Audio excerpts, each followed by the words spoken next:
Magandang araw mga kaibigan. Pag-usapan natin ngayon itong pahayag ni Speaker Martin Romualdez tungkol sa paggalang sa Pangulong Marcos Jr. Ito, may post si Coco Locoy 9 hours ago. Sabi niya, 14% giving a good word for 25% is not a good idea. Yung 14%, yun ang trust rating ni Speaker Martin Romualdez sa latest survey na Pulse Asia. Yung 25%, yun kay PBBM. So, napakababa. So, ang isang napakababang Speaker of the House ang rating, halos kakaunting nagtitiwala sa kanya, pinupuri niya ang Pangulo. Not a good idea. Okay, ito ang pahayag ng 14% na Speaker of the House. Masyadong maaga naman para pabagsakin ninyo ang isang rehimen ng President Ferdinand R. Marcos Jr. Very popular siya. Wow! Agree ba kayo? Very popular. Very popular siya, and he was elected by the bigger mandate than the former president. Kaya igalang naman natin siya. Yan po ang mandato ng taong bayan ng Pilipinas. House Speaker Martin Romualdez, Republic of the Philippines. So, doon tayo mag-focus mamaya sa paggalang. Diba may kasabihan, love begets love, respect begets respect. Kasi sa totoo lang ngayon, sa mga sa mga comments, makikita mo marami ng Pilipino na wala na. Baliwala na ang Pangulo sa kanila. So, unahin muna natin yung pagpapabagsak. Sino ba ang gustong pabagsakin ang isang rehimeng President Marcos? Destabilization. Malala ko yung pronouncement ng AFP Chief Staff kumakailan lang sa mga sundalo sa 2nd Infantry Division na they must be prepared to protect Metro Manila, the seat of power. So, ano ba yan? May nakikita silang magpabagsak sa rehimeng ito. Sa akin, kung Duterte, wala na silang kakayan na mag-destabilize.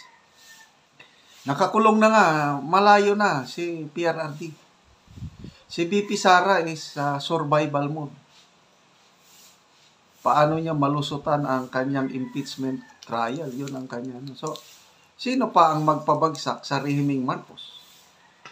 Ano sa tingin nyo? Hindi kaya ito na yung kasabihan na natakot sa sariling anino o natakot sa sariling multo?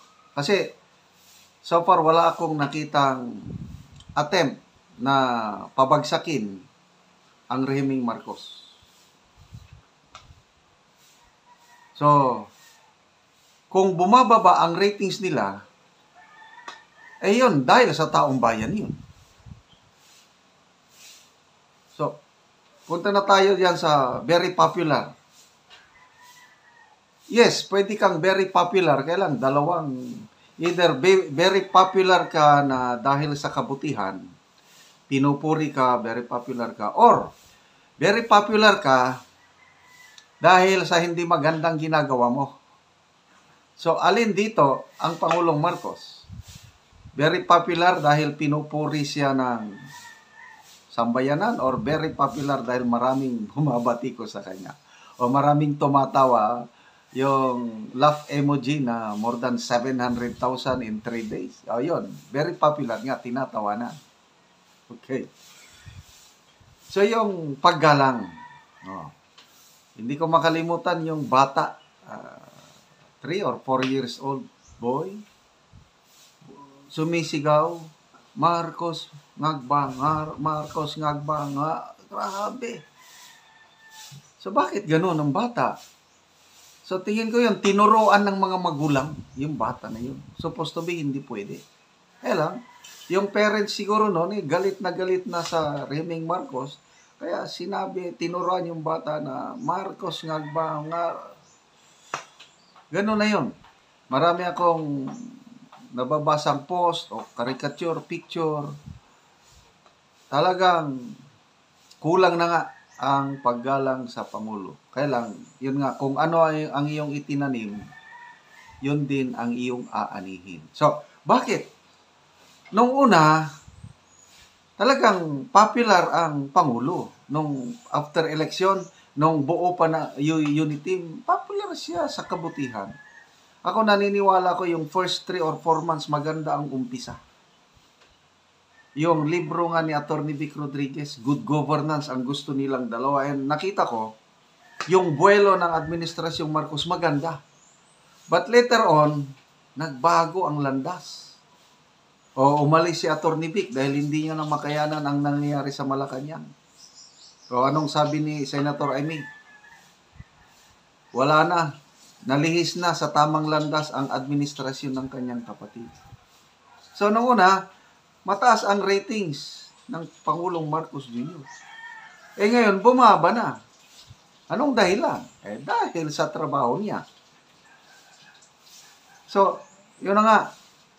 Respect begets respect. Love begets love. Oh. Ngayon, bakit sub-sub na ang rating ng Pangulo? Bakit marami nang ayaw sa Pangulo? Ang pinaka number 1 dahilan, yung ginawa nila kay PRRD. Oh, tanong, iginalang ba nila yung karapatan ng dating Pangulo? Oh, sabi nila, legal daw. Ang pananaw ng taong bayan, hindi. O kaya maraming taong bayan na hindi na gumagalang sa Pangulo. Kasi nga, depende sa ginagawa. So, paano maibalik ang paggalang ng taong bayan sa Pangulo? Sa opinion ko, madali lang yan. Pabalikin ninyo si PRRD, pabalikin nyo si Tatay Digong, at babalik yung paggalang ng taong bayan sa inyo. Kailan kung pabayaan nyo lang siya nandun, lalo na kung may mangyaring masama kay Tatay Digong, I don't know. Lalong sasadsad ang so, makakabalik ba si Tatay Digong? Yes. Depende na ngayong Mayo 12. Kaya, again, both straight PDP laban tayo. Duterte plus 2 para makabalik si Tatay Digong at manalo si BP Inday Sara sa kanyang kinakaharap na impeachment trial. Okay.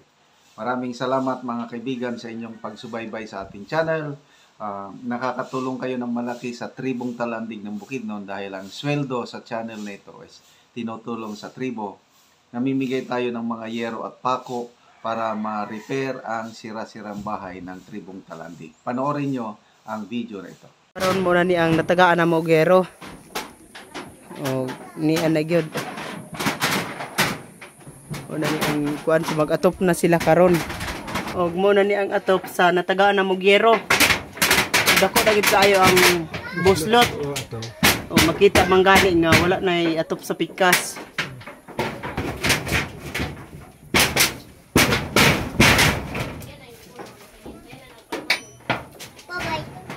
Pila na din ni katuig? 15. Dikan ka di sa Mambong. Oh. Sityo. Oo. Nagibalhin na mo dire. Oo. Na sana mag-goodbye. Dako na. Kapit-apit na namo. Oo, gapit-apit na. Sarap ang jekte. Iliksan yun eh. Oo. Bakit magyong nga ba iliksan yun eh. Oo, Salamat yun sa tabang. 15 na ni siya katuig. Oh, 15 na yun. Sinanin ang itura. Kung tagpahan, mabalik na ganit. Oo.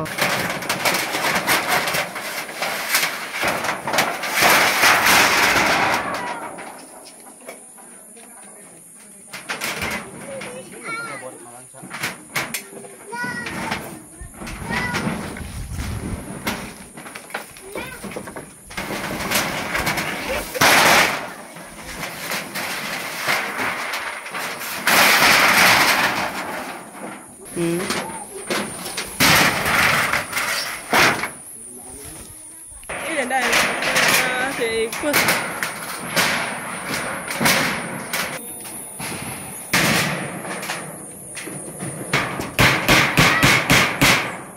O garon, unsa inyong ika-istorya nga maayo nang inyong atop oh.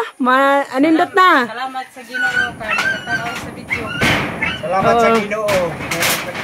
Tanaw sa video.